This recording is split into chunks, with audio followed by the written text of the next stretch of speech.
circumstances. He's missed 7 of those 10.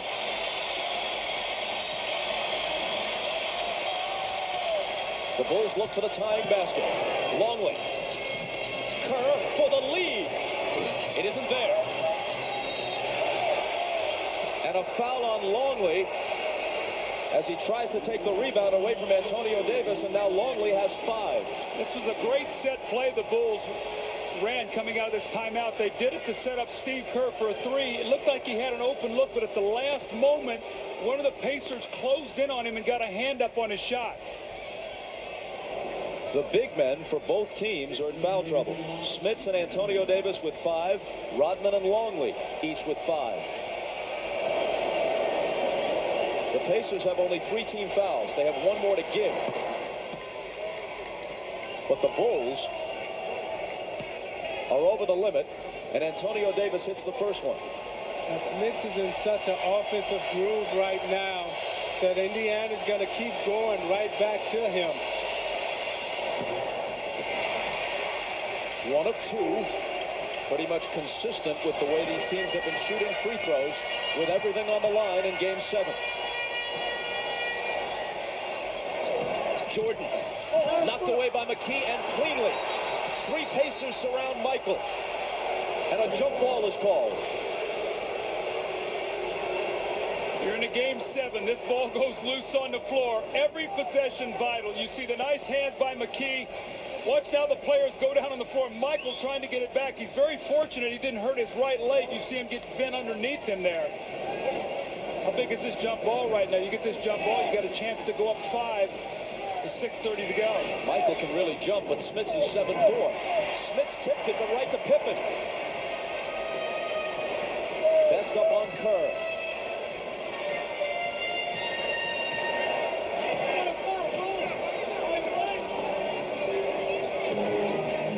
Michael, head fake on Smits, into the lane against 3 defenders. Can't put it down. Loose ball tipped out to Pippen. Kerr can tie it, and does.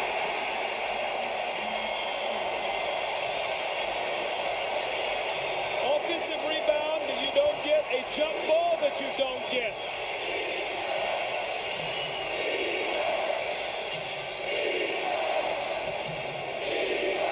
Antonio Davis gives the Pacers the lead again. I don't think you're going to see any flopping fouls in this last 6 minutes. The referees are going to make you earn it now. Game 7, nothing's going to be easy. But there was a no call because Pippen was inside the dotted line area. Jordan to the hoop. And an Indiana foul. Michael will have to hit them both for the Bulls to draw even. Steve Kerr spotting up. He's been big today. This is his 11th point of the game. And that's a huge shot because you give up a jump ball and you also don't get an offensive rebound. And now the give and go, Tony Davis on the bank shot. And Zeke, a good call. He was in the dotted area. Now, Doug, Jordan turned on the Jets. 8 minutes to go. And let's see if he has enough to continue down the stretch, because he's really going hard and they're really putting a body on him. Derek McKee committed his 3rd foul. Kukoc goes out.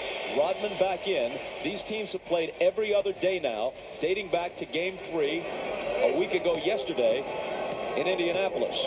Now, both are veteran teams, but Indiana is deeper, and 2 of Indiana's key reserves, Rose and Best, are energetic young players. You have to believe that if fatigue hits anybody first, it would be Chicago. Tied at 79. 5.5 minutes to decide it. Utah awaits the winner. Michael's guarding Reggie now. That's going to be more energy he's going to burn.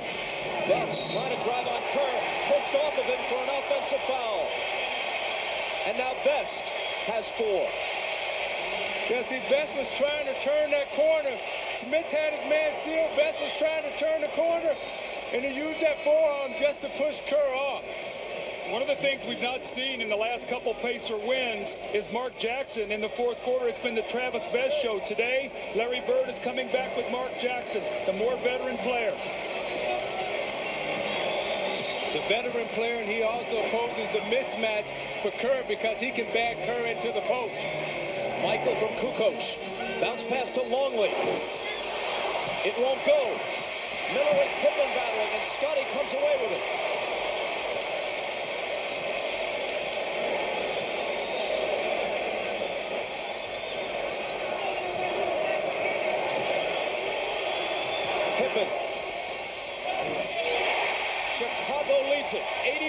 79. You can't give a championship team multiple shots on their home floor.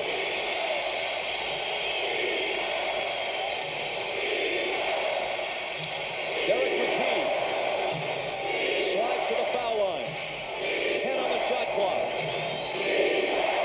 Looking for Smits, who goes to the floor to try to recover it, but his saving pass is stolen by Kukoc.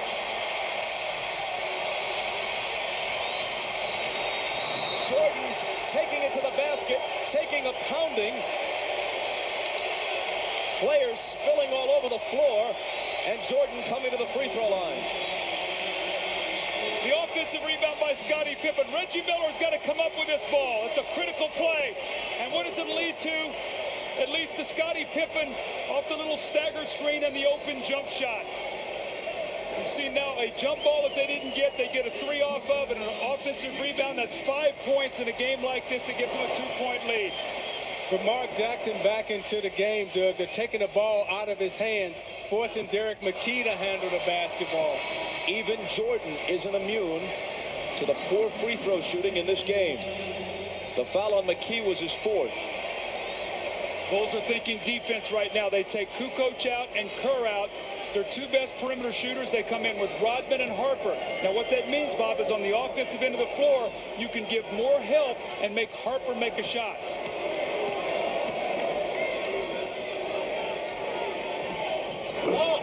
Michael misses them both. 8 of 13 at the line. Is fatigue a factor? Now, if you're Mark Jackson right now, you got to keep your dribble. You can't give up on your dribble. Smits can't hit the hook. Longley protects the rebound. Does a nice pass to Smits right off the dribble.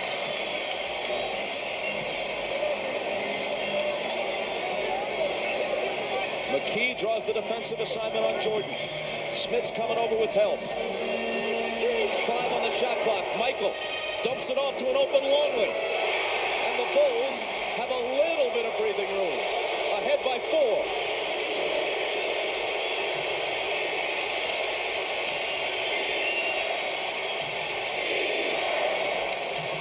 McKee, and he travels.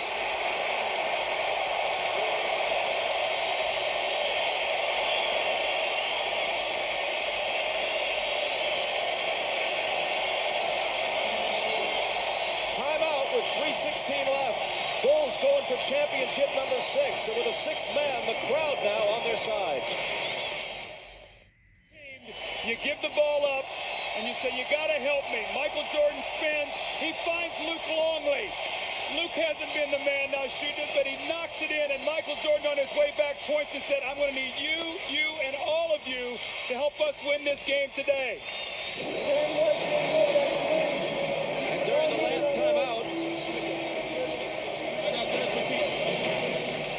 still encouraging his teammates, still talking strategy. You remember how he gave it up and willingly, in fact, predicted it in the timeout. In the waning moments of Game 6 of the finals last year against the Jazz, gave it up to Steve Kerr for the championship-winning shot. Here's Kerr on the move. Longley trying to bounce it to Rodman, but Miller picks it off. Now, Reggie Miller has to get involved right here. Smits sandwiched by Pippen and Longley and fouled.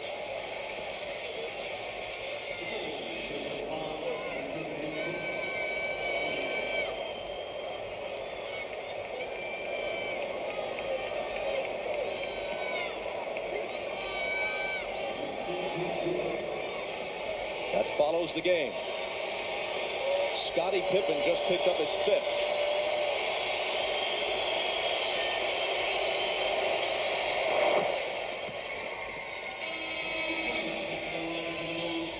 Pippen, Longley, Rodman, all with 5 fouls for Chicago.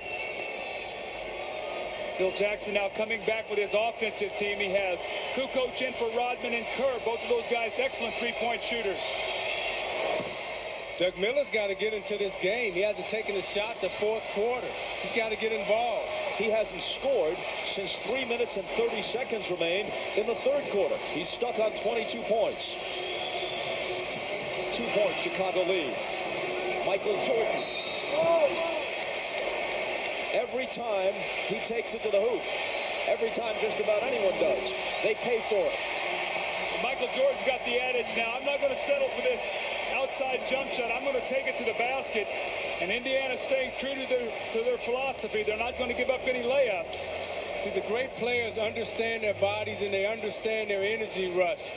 Jordan's going to the basket right now, not necessarily looking to score, but to absorb the contact and go to the free throw line. He increases the lead to 3. Each team has 3 men with 5 fouls. We mentioned Longley, Pippen, Rodman, Antonio Davis, Derek McKee after that last personal, and Rick Smits, all with 5 for Indiana. Rodman back in now for Kukoc, so you're going to see the offensive-defensive substitution every time there's a dead ball in the last 2.5 minutes. Michael gets them both. 28 points for Jordan. Jackson out of the backcourt. Harper with him. Jordan on Reggie. 10 on the shot clock. Jackson driving on Pippen. Dealing out to Miller. Big 3. Won't go. In fact, an air ball, but it looks like a perfect pass to Antonio Davis. Again, a 2-point game. Pippen driving. Throws up a little hook. It bounces home, plus a foul.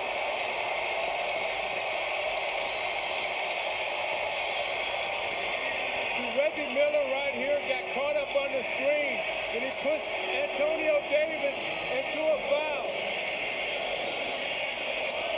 And Davis has fouled out.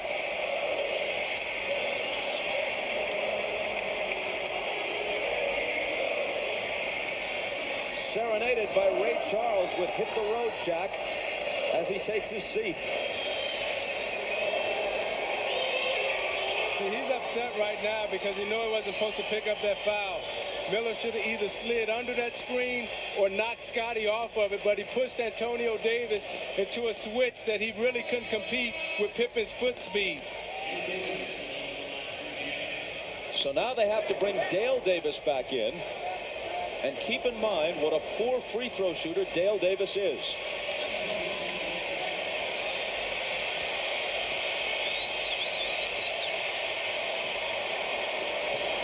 Pippen trying to take the lead to 5, which he cannot do. But Jordan out-battles 2 Pacers for the rebound. And now he'll take some time off the clock. Michael's going to open the court here and attack.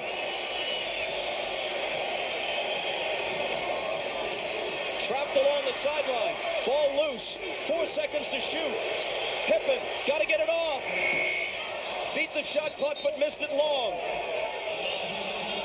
And the ball went over the top of the backboard as it caromed off the rim, and so the ball is given to the Pacers out of bounds. See, Bob, what happened, though, that offensive rebound gave the Bulls 24 more seconds to burn up off the clock. They're going to run a curl and try to post Rick Smits. They look for Smits, and Harper deflects it and comes up with the steal.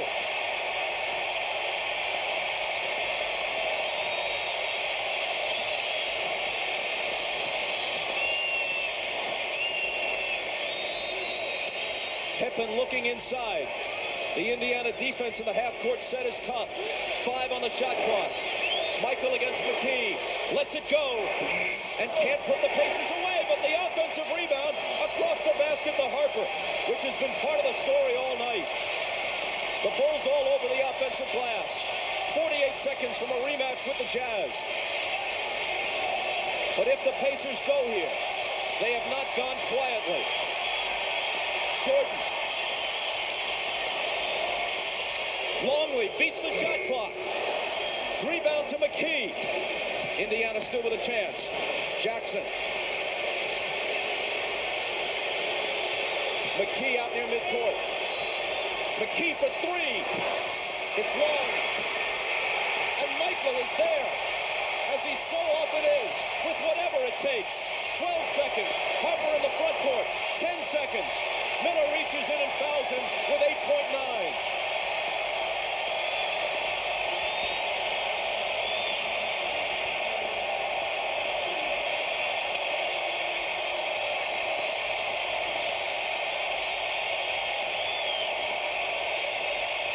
It appears the Bulls will survive the Pacers. But what Michael Jordan termed a bump in the road was anything but. It was a mountain to climb. And they barely reached the summit, if in fact they have. 5 points with 8.9 on the clock. The Pacers have been a poor offensive rebounding team all year. Part of that statistic attributable to the fact that they shoot well from the field, but nonetheless, they've usually been beaten on the offensive glass. It really caught up with them tonight. 22 offensive rebounds for Chicago to the Pacers 3. Smits grabs the rebound and asks for a timeout. 7.7 on the clock. To the United Center after this. 83で5点です。はい。残り時間が今タイムが戻って 8.6 秒。だからできるだけ時間。And if you don't get rebounds, you're not getting any second chances. Bob, I go back to that jump ball when it was a three-point game, and the Bulls came up with it, and the Pacers had a chance to go up 5. Reggie Miller once scored 8 points in 8.9 seconds in a playoff game at Madison Square Garden. They're down 5 with 8.6 on the clock now. They restored a few tenths of a second during the timeout. McKee looks to get it in. Reggie running off screens, but it's Smits with a quick turnaround and miss. Dale Davis can't hit the tip. Longley has it, protects